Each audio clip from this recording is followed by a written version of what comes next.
Hi, my name's Greg, and this is my first YouTube video, so bear with me because I know my equipment's horrible. Can't afford good equipment right now, but what I'm doing is just testing everything out. I just started researching YouTube today to start my own channel, and I think I'm going to my channel is going to be based on Christianity and what Scripture says regarding life. We'll touch on different subject matters and different things like that. But the main thing I want to talk about today is kind of me. Introduce myself, not talk about me, but I want to introduce myself and kind of give you an idea of who I am. My name's Greg. I'm 47. I live in South Florida. I grew up down here. I grew up in a great family. My mom always made sure we were in church. My dad taught me that hard work is something that you're going to do for the rest of your life, and it's something you should just accept. And I did. And it was one of the best lessons I've ever learned. It saved me later in life. I'm a recovering alcoholic addict. And I think the hardest part for me at 47 now is looking back on all the damage that I did.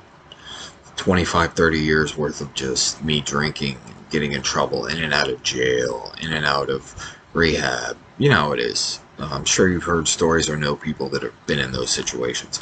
I'm just at the point at 47 now where I have a 16-year-old son.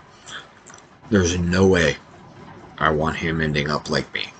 There's no way.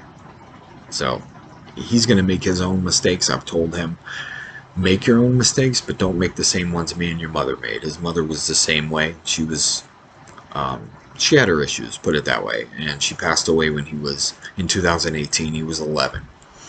So, he's been through a lot. That kid has really, really been through a lot, but he's such a great, it motivates me every day to get up and do what I do and to make sure that I take care of him later.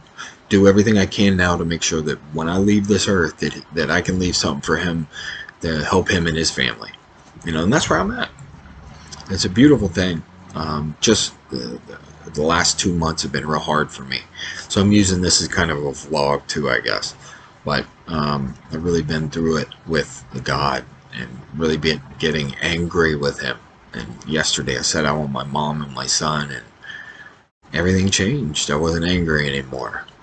And I really need to, with God, be more respectful. I've been real bad. I've got to get rid of me. As a Christian, we believe that we want to be more Christ-like, and I got too much of what I want in my life. I haven't been reading the Word like I should. Well, that's changing today. So, today's my first day back in the saddle, if you want to say that. But the one main thing I want to talk about is I've been watching videos on YouTube with Christians and atheists debating. What I notice on the Christian side is there's a lot of discontent, it seems like, in their voice, and sometimes even anger. And I think that leads to discontent in the conversation. So how can you, if you're trying to convince somebody, right, of something, and my goal when I talk to somebody is to convince him that Christ is real, because I know he is. If somebody doesn't believe that somebody's real when you know they are, it is your job to convince them, especially if it's Christ. How do we convince somebody, though? I'm not going to use scripture, because if I'm talking to an atheist, they don't believe in God, right? So if they don't believe a book, I can't pull words out of that book and try to convince somebody that doesn't believe it. My faith is evidence-based. It's not blind faith. If there's any atheist watching this, it's very important you understand this. So when you come to me and you talk to me about a created God, that's a fake God, I agree. My God's not created. He's uncreated. So I think there's certain things we need to, on both sides, define first, And I think as we sit down together, and hopefully I do have a lot of people on the other side of the aisle on atheism that watch this and actually make leave comments for me, because I'd really like to talk to you about life, and that's kind of what this channel is about: life.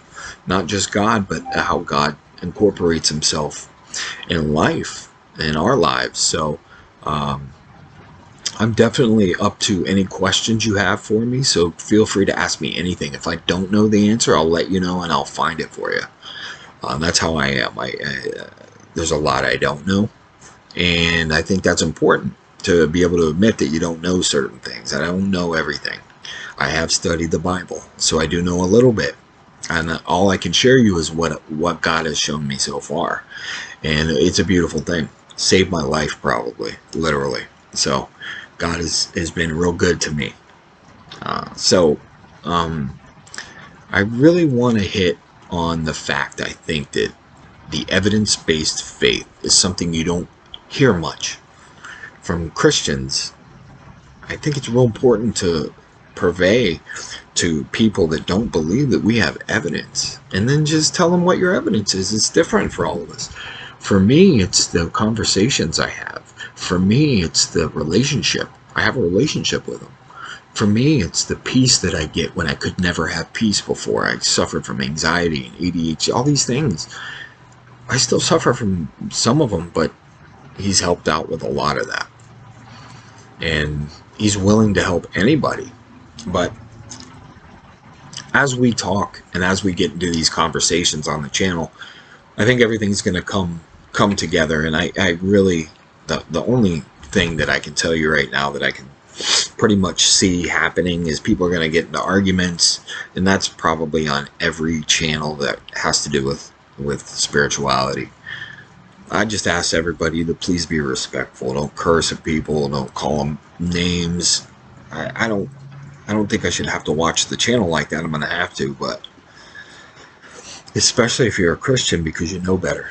The Bible tells us, Jesus said in John 14, I can't remember the exact address. I'll get it for you and I'll let you know. But he said that in John 14 that he has one new commandment. When he came, the 10 commandments were already written when Christ came. Millennia before he came, they were written. But he said, I give you a new commandment, which perked my ears, because what do you mean a new commandment? The commandment's already written. What do you mean? And then he said, love one another as I have loved you. The commandment that he gave the Pharisees, I believe it's in Luke, I'll have to find that and get back to you as well. He told them, love one another as you love yourself. Well, why did he give the Pharisees one command and the disciples another? It was the audience. If he would have said to the Pharisees, love one another as I've loved you, they would look at him and say, who do you think you are, God? But he was. So to avoid confrontation at that point, they weren't ready to hear that, put it that way. So interestingly enough, God in my life has really shown himself, and he does it at the weirdest times with the weirdest things, and sometimes the weirdest people, but it's cool.